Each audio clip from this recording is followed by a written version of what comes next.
సజ్జల దలియా తయారు చేయటము. మా బంజారాలో అయితే బాజ్రీ కిచడో లేదా బాజ్రీ దలియా అని అంటాము. ఇది హెల్త్కి అయితే చాలా మంచిదండి. దీన్ని మనమైతే ఇప్పుడు రోల్లో వేసుకోవాలి. వేసుకొని కొంచెం నీళ్ళు వేసుకోవాలి. తడిగా ఉంటే దంచినప్పుడు గింజలు బయటికి వెళ్ళకుండా కింద పడకుండా ఉండడానికి కొంచెం నీళ్ళు వేసుకొని దంచుకోవాలి. కొంచెం టైం పడుతుంది దంచుకోనికి. ఇలా మెత్తగా అయినాక ఆ పిండిని అనేది మనము చాటలో వేసుకోవాలి. చెరగడానికి ఈజీగా అవుతుంది. ఇలా మెత్తగా అయిన వాటిని చెరుగుకోవాలండి కంపల్సరీ. చెరుగుకుంటేనే మనం చేయడానికి ఈజీగా ఉంటుంది.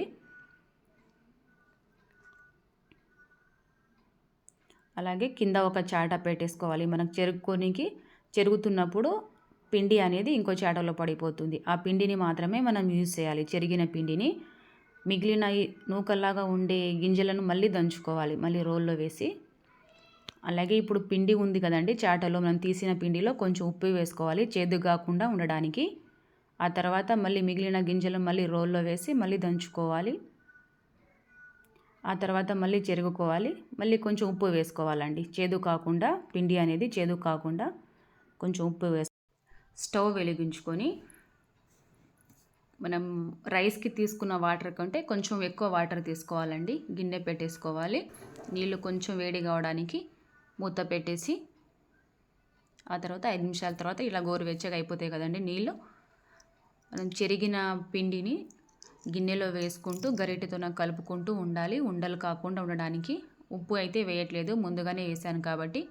5 నిమిషాల తర్వాత మన దలియా అయితే ఇలా చిక్కబడిపోతుంది. హెల్త్కి అయితే చాలా మంచిది. మా బంజారా వాసులు అయితే ఎక్కువగా తినేవాళ్ళు అప్పట్లో. మా నానమ్మ తాత వాళ్ళైతే, అమ్మమ్మ వాళ్ళు కూడా. ఇంకా 5 నిమిషాల తర్వాత మన దలియా అయితే చిక్కబడిపోతుంది, ఉడుకుతుంది కదండి, దగ్గరికి అయిపోతుంది. నీళ్ళంతా ఇంకిపోయి. చూసారు కదండి, మన దలియా అయితే రెడీ అయిపోయింది.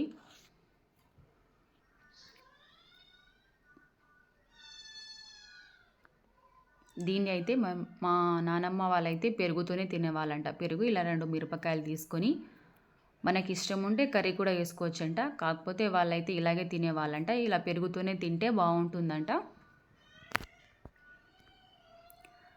లైక్ చేయండి, షేర్ చేయండి, సబ్స్క్రైబ్ చేయండి ప్లీజ్.